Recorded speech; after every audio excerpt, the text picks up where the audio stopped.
Good evening and welcome to the 25 Mile Fire virtual community meeting. Thanks for joining us. Tonight, we'll have a few presentations, first by Randy Johnson, our incident commander, who will give us a little bit of context of what's going on around us and how we're approaching the fire strategically. Followed by Cody Rohrbach, our operations section chief, who will give us an update on the fire, and we'll close out with Paul Willard, one of the agency administrators from the Chelan Ranger District. Also joining us online are a few representatives, and we hope that they can hang around. And at the end of the formal presentations, we'll do some Q&A through Facebook. So just if you have any questions, just type it into the comment section, and we will try to answer some of those after the meeting. But Mark Donnell, the fire chief for Chelan County District 7, will be around to answer any questions if any should come his way.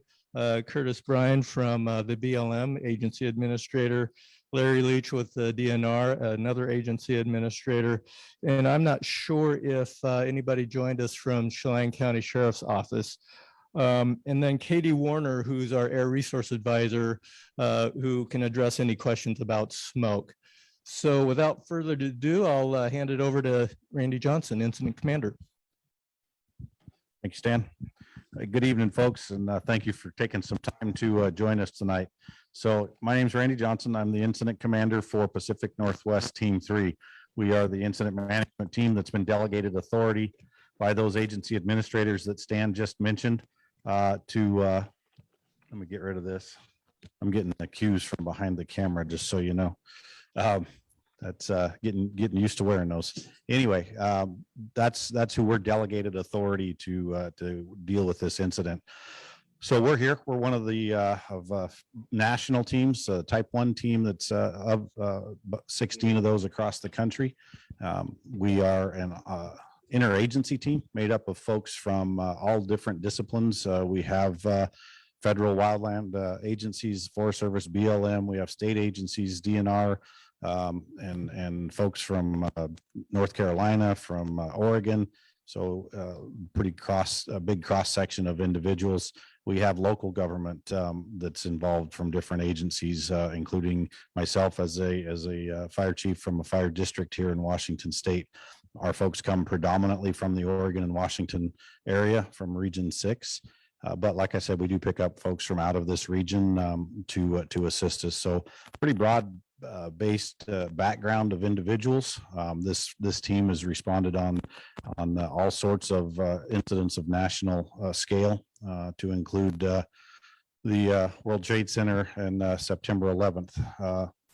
And we'll be remembering that here with everyone in the next few days. So bunch of experience, and we're happy and honored to be here helping this community with this incident. So a little bit about where we're at this year.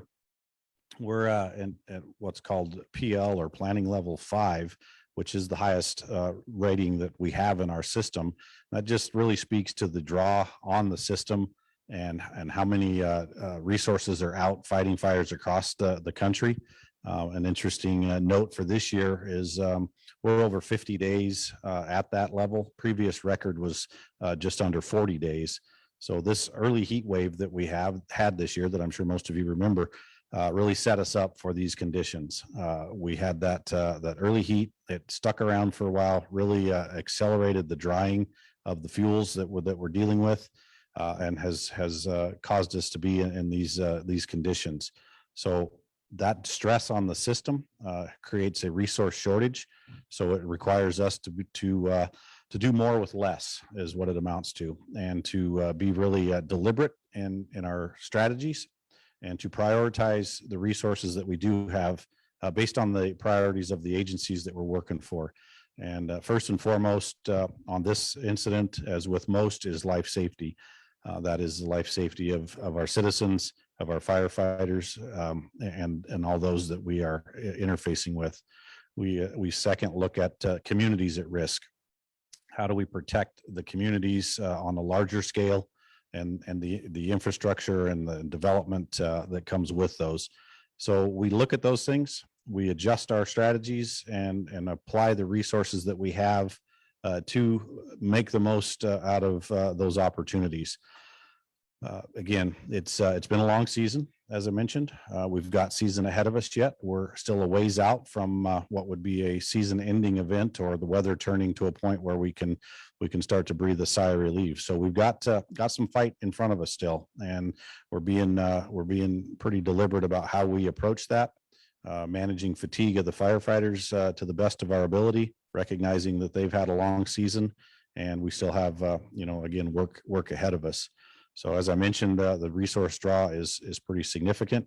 I believe right now we're just over 24,000 firefighters assigned on wildland incidents across the country. And that's a pretty big number and really taxing the system as a whole.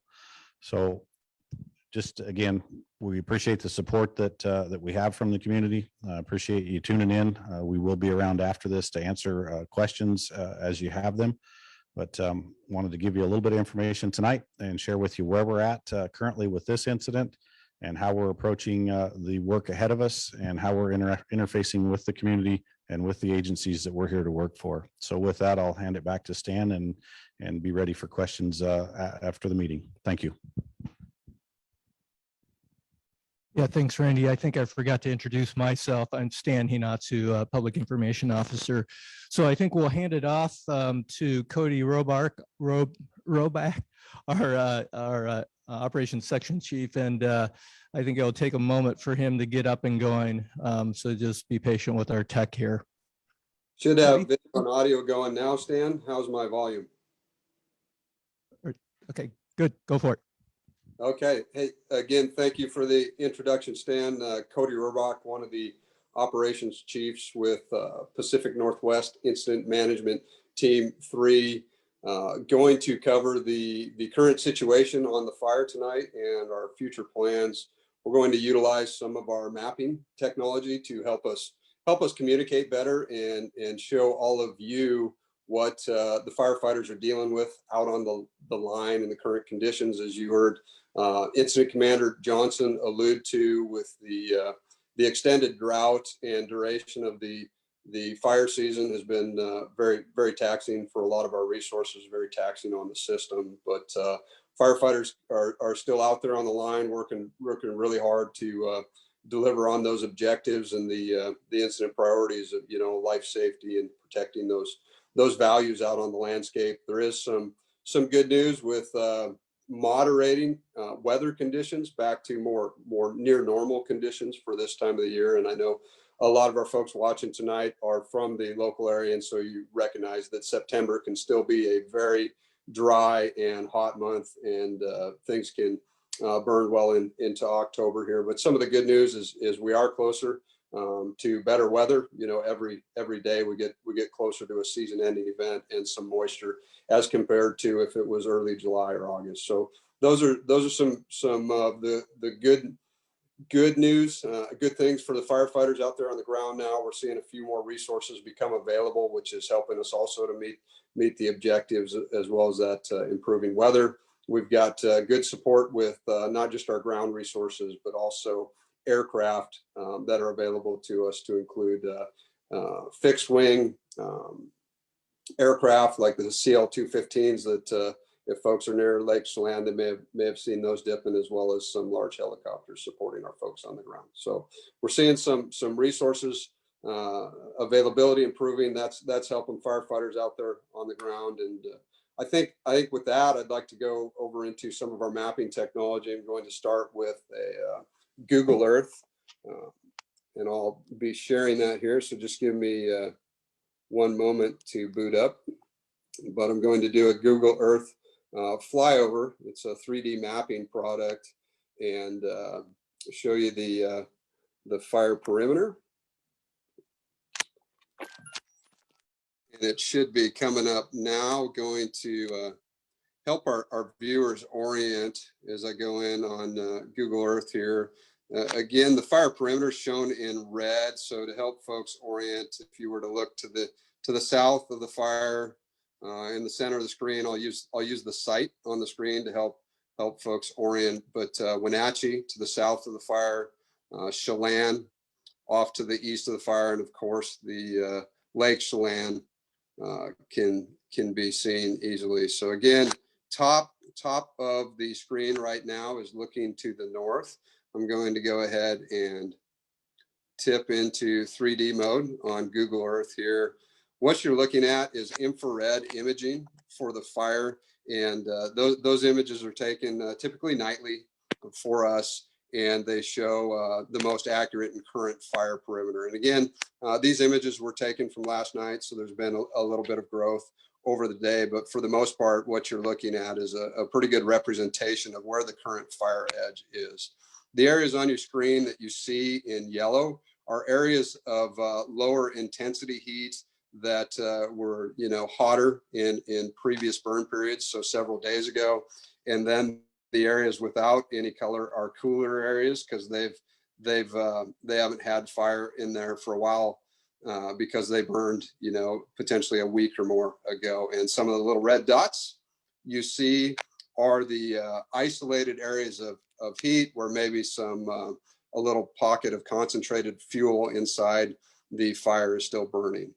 And again, they have to they display the fire edge in red, but some of these areas where you don't see any yellow, or I'll show you an area of shaded red. Shaded red would represent new growth in a hotter area.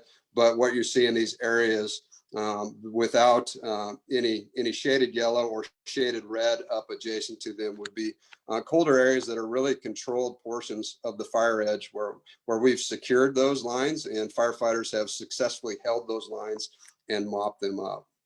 So again, to continue to orient our viewers, you can see the 25-mile canyon as well as 25-mile state park down in the northern end of the fire and our lower elevations.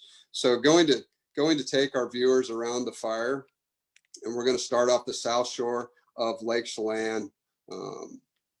Again, this red edge here, where you see the fire without any shading adjacent to it, is a controlled fire edge that firefighters have been successful holding our primary containment lines there. And those portions of the line now are currently in a patrol and mop up. So that's really good news for limiting the ability of the fire to spread toward downslope towards Lake Chelan. Again, a lot of homes and other values down along the south shore of Lake Chelan. So the ability, one of the priorities on the fire was to get that line secured to protect those values. As we progress to the south, you can see that there's still some areas of heat along the line. Firefighters continue to work those areas to secure those and mop those up. Right now, though, all those areas are on our primary control line. Wanted to point out a feature that you're able to see here on infrared. You may see this finger of fire that's separate from the main body of fire. That is along our primary containment lines for this fire, and I wanted to point those out. The primary containment lines go up along the ridge line up towards Stormy Mountain, and they follow the predominant ridge line back around this fire. I'll put my sight back on the primary lines here, but the containment lines for this fire will follow the ridge line, roads, and natural features all the way back around to the other side. So if you're able to see that, you can still see that there's a lot of work that remains on this fire, but again, with the priority to limit fire spread to the east back, to limit any spread that would allow the fire to go towards First Creek or any of those communities down there still remains a priority. This finger of fire that you can see on your screen here is what a firing operation that the firefighters have done along the primary containment lines. And the reason for those firing operations is to increase and improve our control lines. Right now, one of the challenges that firefighters are dealing with is the what we call the spotting potential for these fires, where these fires are easily able to spot over 1/10 of a mile or further, half mile, or potentially further in the extreme wind conditions. And so, as you can imagine, just a road, the firefighters might be able to successfully stop a fire on the ground, but when the fire spots over the line, as we call it, when an ember is lofted over the line, the fire is then allowed to get over our containment lines. So what firefighters do is they create what we call a backing fire, and they light off our containment lines and allow the fire to back with lower intensity down the hill, rather than a fire running upslope with topography where it would run very fast, very quickly with high intensity and then spot over our lines. So these firing operations are very beneficial to help us limit the potential for spotting, as well as the intensity for the fire coming up the hill to where it could spot over the road. So firefighters have been very successful with that. The current strategy is to continue firing out towards Stormy Mountain, and to limit, you can see these areas on the screen with stringers of timber that will allow the fire to create a wicking action and run up slope and threaten those containment lines. So firefighters have been doing a great job of staying ahead of that and reducing the intensity as the fire comes up the hill. Continuing around the fire up towards Stormy Mountain, they'll continue those firing operations, weather and conditions allowing, over the next week or more. Again, they can also watch for the appropriate wind conditions and directions to ensure their probability of success with stopping the fire along those containment lines. From Stormy Mountain, they will go northwesterly, working their way towards Devil's Backbone, with a simultaneous effort from resources over on the western side of the fire. Again, you can see another stringer of fire that was initiated by our ground and air resources assisting them. You can see the heavier fuel component that exists next to our primary containment lines. Firefighters have done a great job of firing that out, and today's shift, they hope to have this all connected. As of our last update, that was going really well, but essentially have another buffer where this piece here has been fired out along our primary containment lines to limit the fire's intensity and spread as it comes upslope, burning towards our containment lines. As we continue back around, I'll zoom back out so folks can have a sense of scale.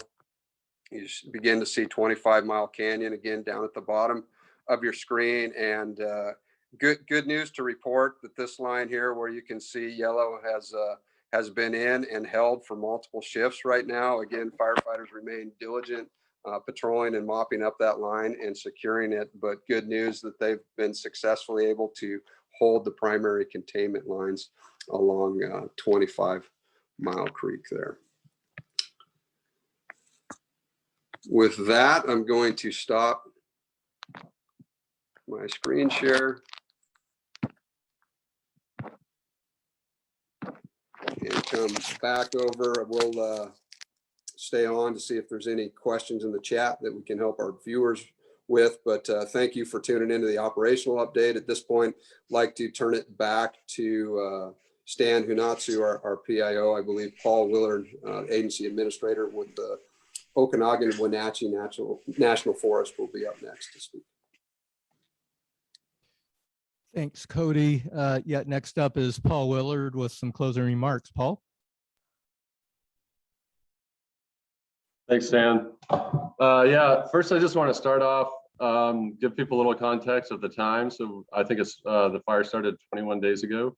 So in that time, we've had 3 teams. So our first team was a DNR team, a type 3 team. They came in and did a great job. Resources were very limited at that time, and they sort of got a plan going, and that plan has been continued first by the team from the Southwest, the type 1 team, and then the current team that we have now. So we've been at this for a while, and as was just explained by Cody and Randy, we've got a little more season ahead of us. There's a lot of uncontained fire on the landscape, so this fire is probably going to be around in our backyard for a while. But as they've explained to you, things are going pretty well at this time. We always hope the weather stays moderated, and it seems like at least currently that is the case. So just wanted to touch on that, where we're at and where we're going. Would like to thank the residents on the South Shore Road, the 25-mile area. There's been a lot of fire traffic and people in your neck of the woods for the last 21 days. They're going to continue to be there for a while as well. So thanks for your patience with them. And it seems like things are going well. Everybody's coexisting very well. So that's good. I would like also to touch on the roads. And so this comes up every time we have a fire. We have a lot of fire traffic that uses our roads. Many of our roads are really sort of a pumicy soil. So when they're super dry like they are now, they get a lot of heavy traffic from engines and multiple crews. The roads start to deteriorate, get really dusty. And so what's already happening now, there's already a roads group with this team that's starting to maintain the roads, bring them back to their normal condition. And that's ongoing now, and that's going to help the crews that are out there. And then also that work will continue as the fire winds down, and it